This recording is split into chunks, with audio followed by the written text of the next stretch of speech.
Robert Ripley was a real man, newspaper illustrator. He draws cartoons at a time when most newspapers didn't have cameras, didn't have a photograph. You had staff that drew the stories. At first, he's drawing almost totally sports stories.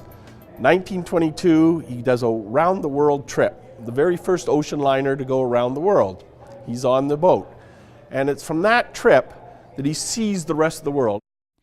And then there's no end to the ideas for his cartoons.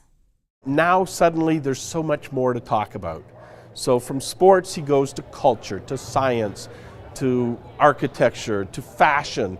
Everything is subject to the cartoon as long as it's unbelievable, but true. Which was a wildly popular and profitable formula for Mr. Ripley.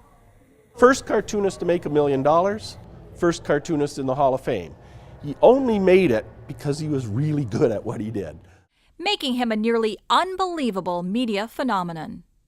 He gets into the museum business, he gets into radio, a regular weekly show.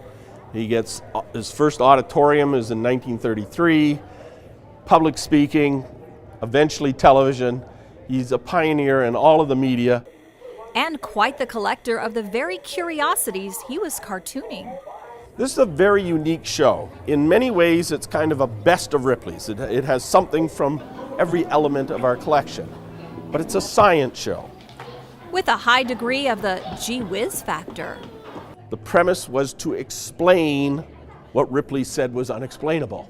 You know, why there's two-headed cows, why there's 8'11" giants like Robert Wadlow, why a guy can put micro-miniatures inside the eye of a needle.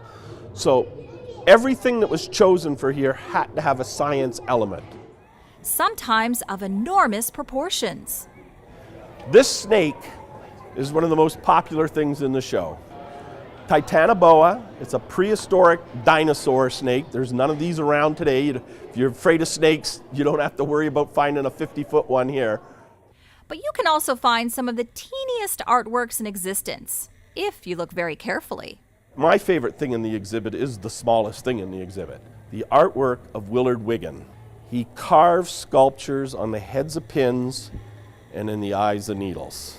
Smallest sculptures in the world, absolutely amazing. Almost as amazing as the power of the Ripley legacy to continue creating wonder and belief. Literally 98 years, we've touched at least 4 generations of people. My grandparents read Ripley's, my children read Ripley's. What Ripley's has always offered is curiosity.